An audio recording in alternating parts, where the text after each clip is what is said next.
Sekian lama tidak ada kabar, akhirnya custom ROM Corvus OS ini sudah ada updatean terbarunya.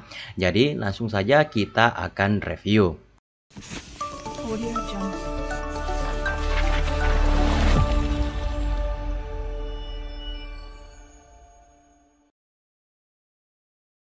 Hai guys, jumpa lagi dengan saya. Pada video kali ini saya akan mereview sebuah updatean terbaru dari custom ROM Corvus OS pada Poco F3. Nah, sebelum kita masuk ke reviewnya, alangkah baiknya di sini saya memberikan tutorial penginstalannya terlebih dahulu.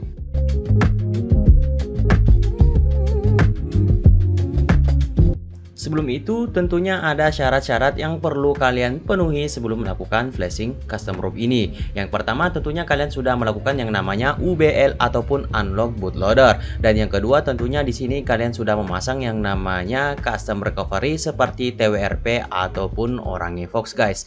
Nah, dua syarat tadi tentunya saya sudah buatkan tutorialnya di channel ini. Langsung saja kalian cek aja ya, guys. Nah, ketika kalian sudah memenuhi syarat-syarat tadi, langsung saja kita masuk di custom recovery-nya. Caranya itu gampang banget guys. Tekan aja volume atas beserta tombol power secara bersamaan. Kalian tahan sampai dia muncul logo Poco. Kalian lepas tombol powernya sambil tetap tahan volume atas. Nah, ini sudah masuk di custom recovery Orangevox-nya guys. Nah, ini kita tunggu dulu karena masih loading. Oke. Ini sudah masuk. Nah, di sini tentunya saya akan menyediakan ataupun menggunakan USB OTG dikarenakan Poco F3 itu tidak ada slot micro SD, guys. Jadi di sini saya menyarankan banget untuk menggunakan OTG beserta flash disk. Nah, di sini saya colok. Habis itu kita masuk di bagian menu. Langsung saja kalian pilih bagian mount, lalu kalian aktifkan di bagian USB OTG seperti ini. Nah, ketika sudah selesai, kembali lagi ke menu utama, masuk ke files, lalu kalian pilih yang tanda panah bawah ini. Habis itu kalian pilih lagi yang namanya USB OTG. Lalu kalian cari file yang kalian sudah download di deskripsi. Jadi ada dua guys ya, yaitu firmware beserta ROM-nya. Jadi kalian download dulu lalu kalian masukkan di dalam USB OTG. Nah, di sini kita pilih FW-nya terlebih dahulu. Nah, setelah itu ini kalian lihat dulu FW-nya. Nah, setelah itu kalian add to key. Nah, ini kalian pilih lagi untuk ROM Corvus-nya guys. Jadi ada dua file yang akan di flashing secara sekaligus. Nah, ini jangan lupa juga aktifkan refresh Orangevox after flashing ROM agar TWRP-nya ataupun Orangevox-nya tidak hilang. Langsung saja kalian swipe to flash dan kita tunggu sampai selesai. Untuk instalasinya di sini sudah successful guys. Nah, di sini cabut aja USB OTG-nya karena kita sudah selesai melakukan flashing ROM. Nah, di sini langkah selanjutnya kalian kembali dulu ke menu utama lalu pilih bagian wipe. Nah, kalian masuk di bagian format data, langsung saja kalian ketikkan yes, lalu kalian pilih tanda centang ini. Nah, nanti secara otomatis akan ke format data. Waduh, ini di luar agak ribut guys ya, sorry banget. Maklum malam Ramadan emang kayak gini guys. Jadi sorry kalau ada suara anak-anak masuk. Nah, selanjutnya di sini di bagian wipe tentunya kalian centang 3 tadi guys. Nah, habis itu kalian sudah selesai centang, langsung saja kalian reboot ke sistem. Nah, ini kalau misalnya ada notifikasi no OS installed, kalian abaikan aja. Langsung saja kita swipe to reboot.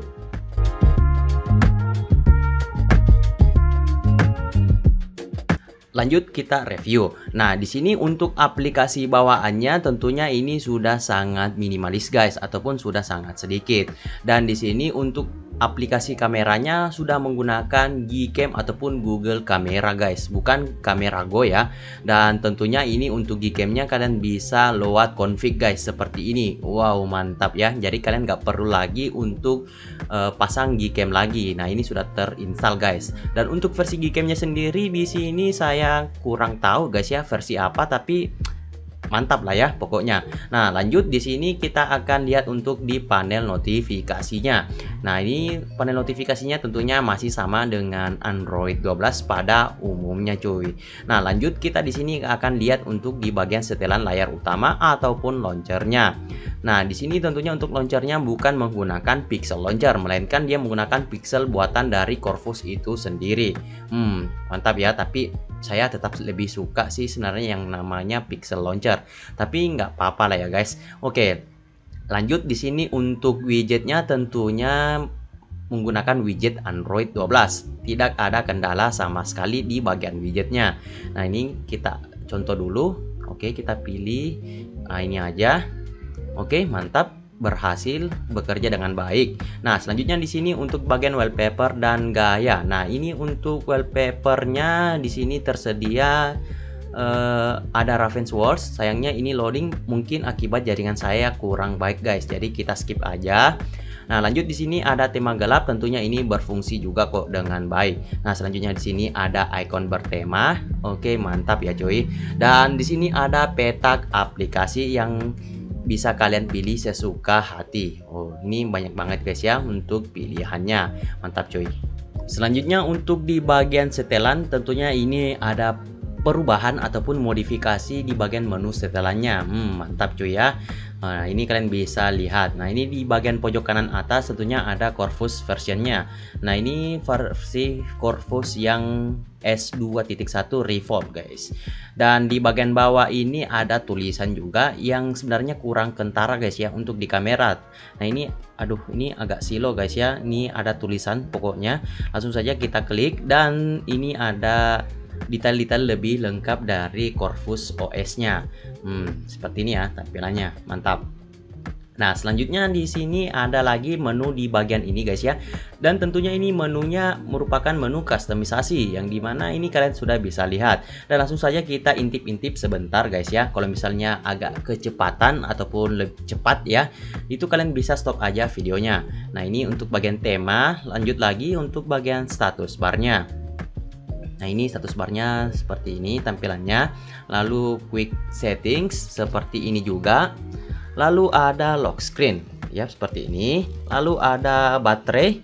Yap, di menu baterai ini kalian bisa aktifkan juga untuk persentase baterainya guys.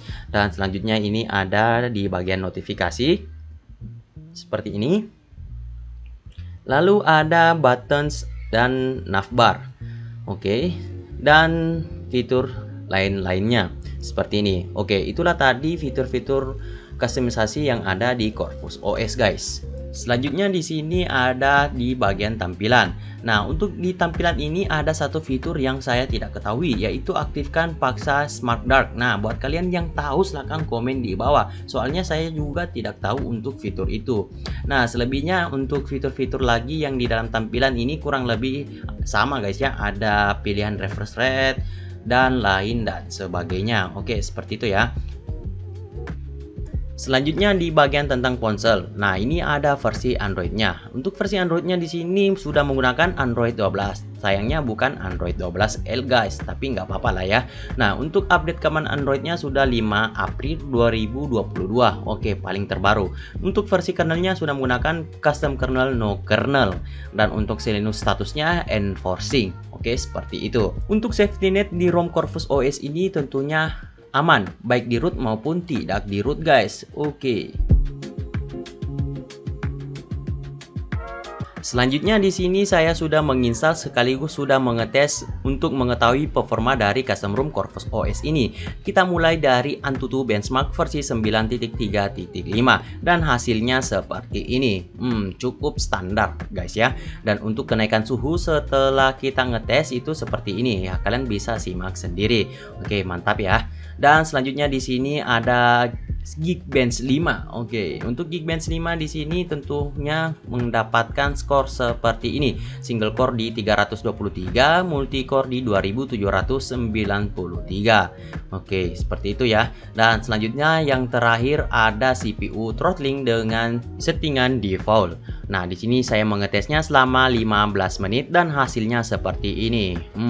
Ada penurunan performa saat menit-menit terakhir. Ya, seperti itulah ya.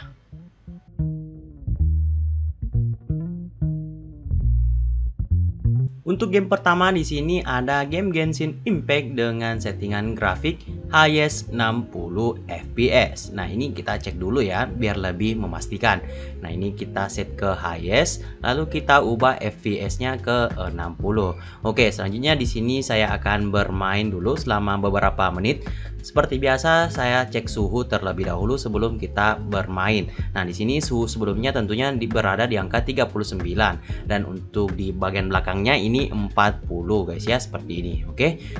Nah, lanjut di sini saya akan bermain dulu. Nanti untuk FPS recordnya saya berikan di akhir gameplaynya. Nah, di sini saya sudah selesai bermain Genshin Impact selama 10 menit lebih. Dan untuk suhunya setelah saya bermain itu berada di angka 46,4. Nah, untuk di bagian layarnya itu sendiri berada di angka 45 sampai 43 ya, seperti itulah ya. Nah, kita cek-cek dulu. Ini yang bagian panas ini itu berada di dekat modul kameranya. Nah, lanjut di sini untuk FPS recordnya saya akan perlihatkan terlebih dahulu. Sabar. Aduh, salah. Nah, ini dia guys hasilnya setelah saya bermain selama 13 menit ternyata ya. Nah, di sini untuk FPS stabilnya berada di angka 51,6 dan untuk tingkat smoothnya berada di angka 79,5%. Dan untuk suhu paling panas terdeteksi di sini berada di angka 48,0 atau 48 derajat. Seperti itu. Nah, ini ada grafiknya, silahkan disimak. Selanjutnya di sini ada PUBG Mobile dengan settingan grafik smooth 60 fps. Ya, belum terunlock ke smooth 90 fps. Nah, seperti biasa sebelum kita bermain di sini untuk suhunya berada di angka 42. By the way, kenapa panas? Karena setelah saya bermain Genshin Impact kita gas lagi ke PUBG Mobile guys. Karena kalau saya dinginkan lagi memakan waktu cuy. Nah, seperti biasa untuk hasil record fps-nya nanti di akhir gameplay. Jadi tunggu aja guys.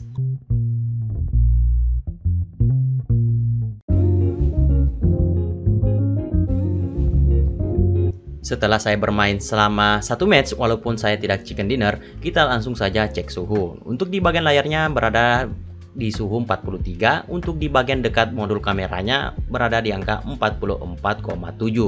Nah, langsung saja di sini kita lihat untuk FPS recordnya. Nah, ini kita cari aplikasi scene-nya terlebih dahulu.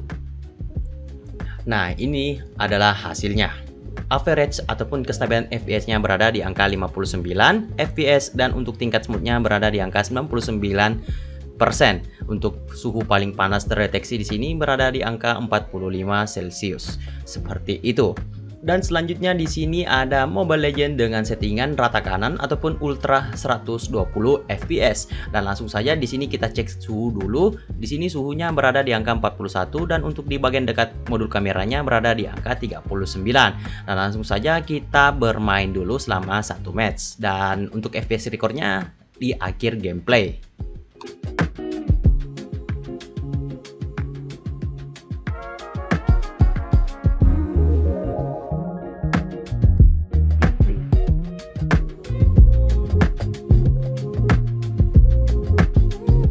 Dan victory. Oke, di sini untuk suhunya selama saya bermain Mobile Legends di sini suhunya 41, di bagian dekat modul kameranya berada di angka 41 juga.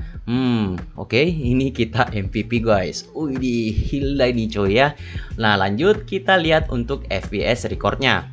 Untuk average kestabilannya di sini berada di angka 80 fps dan untuk tingkat smoothnya berada di angka 99,8%. Untuk suhu paling panas di sini berada di angka 42 derajat Celcius. Oke, seperti itu.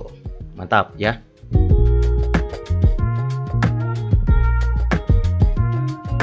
Jadi kesimpulan dari custom room Corvus OS ini yang terbaru tentunya overall ini sudah cukup enak guys. Tapi perlu diingat bahwa Corvus OS ini baru initial build di Android 12 guys. Sekali lagi baru build pertama. Jadi kemungkinan untuk tingkat smoothnya ataupun gamingnya ini belum terlalu oke. But ini sudah layak dipakai untuk daily driver ataupun daily use seperti itu. Nah, bagaimana dengan gamingnya? Untuk gamingnya saya rasa juga belum terlalu oke. But untuk Mobile Legends dengan PUBG Mobile sudah lumayan oke untuk kestabilannya. Kecuali Genshin Impact guys ya, itu game memang nggak ngotak emang ya. Nah, di sini untuk SOT baterainya bagaimana? Saya di sini saya juga belum bisa memberi kesimpulan kepada kalian semua dikarenakan saya juga baru mendarat di ROM ini. Jadi bagaimana menurut kalian mengenai custom ROM Corvus OS terbaru ini di Poco F3? Silahkan berikan pendapat kalian di kolom komentar. Oke, jangan lupa juga tinggalkan like dan komen di bawah supaya saya tetap semangat membuat konten mengenai Poco F3 dan lain dan sebagainya. Dan jangan lupa juga tekan tombol subscribe agar channel ini makin berkembang. Saya Farikul Kanun, see you until next time guys.